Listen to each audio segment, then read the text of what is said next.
For my formal project, I will be reviewing the film Scream, directed by Wes Craven. This film essentially saved the slasher film genre with a parody approach to cliché slasher film themes and tropes. I will be discussing how Scream takes a meta approach in order to pass Scream off as a parody film. In many instances throughout the film, our characters will reference classic horror movie themes and tropes.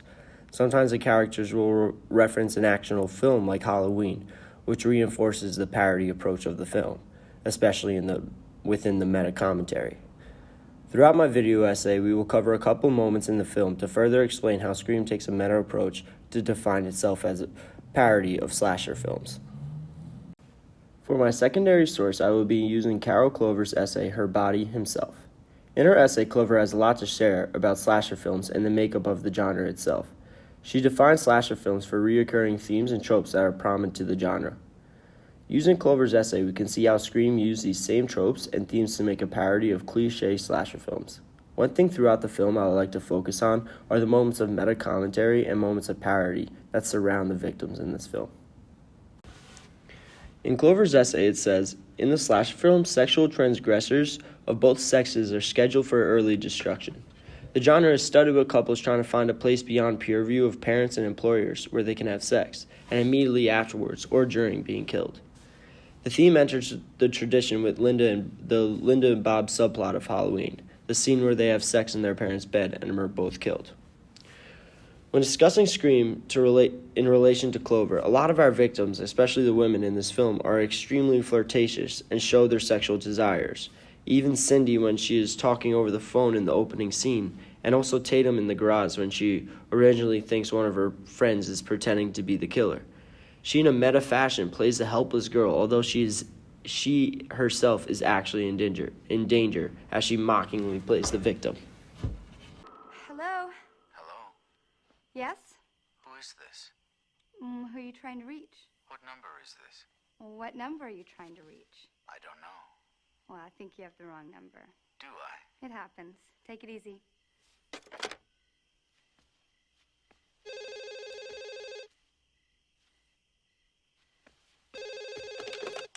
Hello? I'm sorry. I guess I dialed the wrong number. So why'd you dial it again? To apologize. You're forgiven. Bye now. Wait. Don't hang up. What? I want to talk to you for a second. They've got 900 numbers for that. See ya.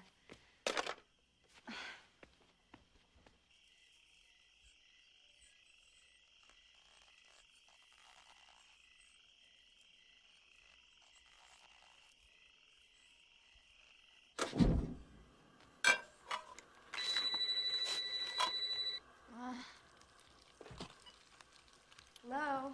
Why don't you want to talk to me? Who is this? You tell me your name, I'll tell you mine. I don't think so. What's that noise? Popcorn. You making popcorn? Uh-huh. I only eat popcorn at the movies. Well, I'm getting ready to watch a video. Really? What?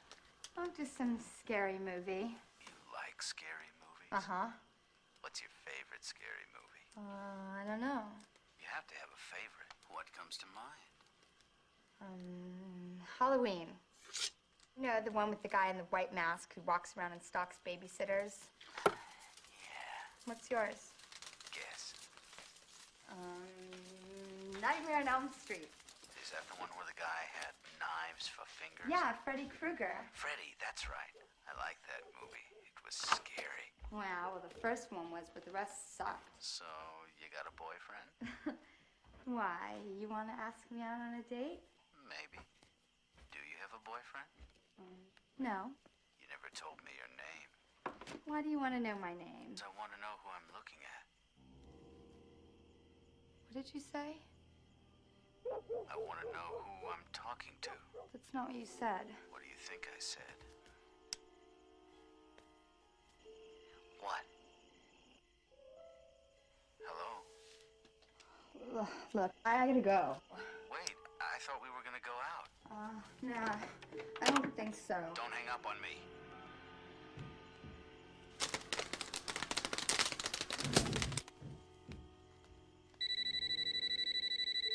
Shit.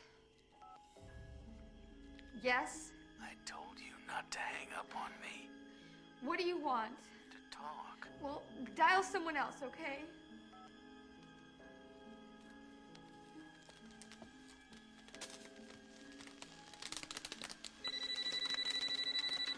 Listen, asshole! No, you listen, you little bitch. You hang up on me again, I'll gut you like a fish, understand?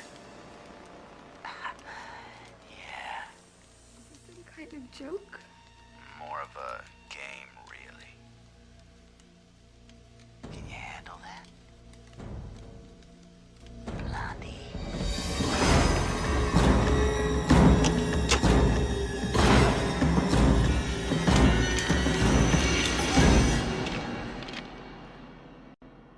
Can you see me? Listen, I am 2 seconds away from calling the police. They'd never make it in time. We're out in the middle of nowhere. What do you want? To see what your insides look like.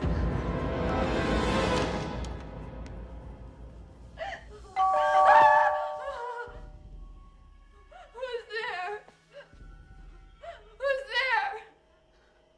I'm calling the police. You should never say who's there.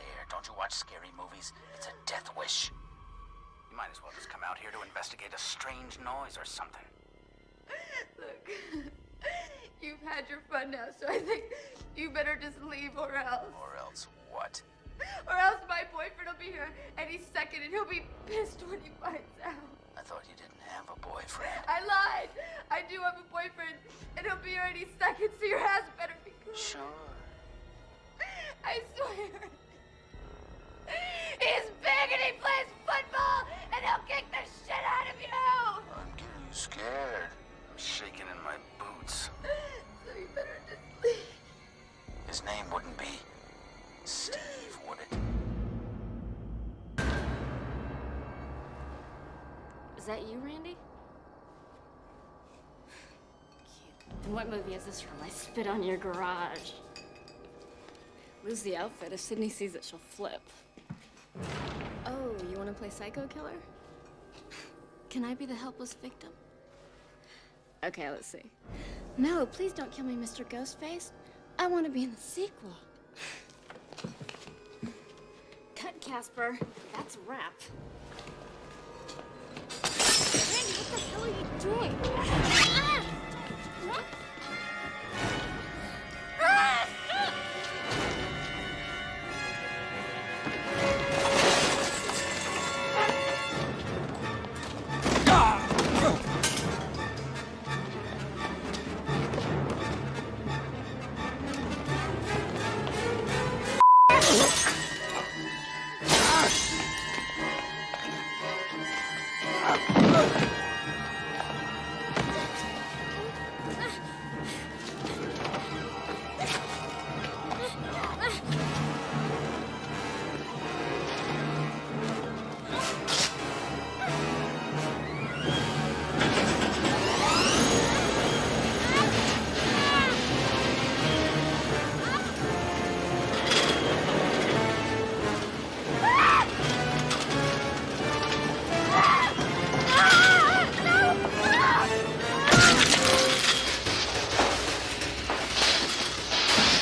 Clover also addresses one of the most common themes in all slasher films, and that is the final girl role.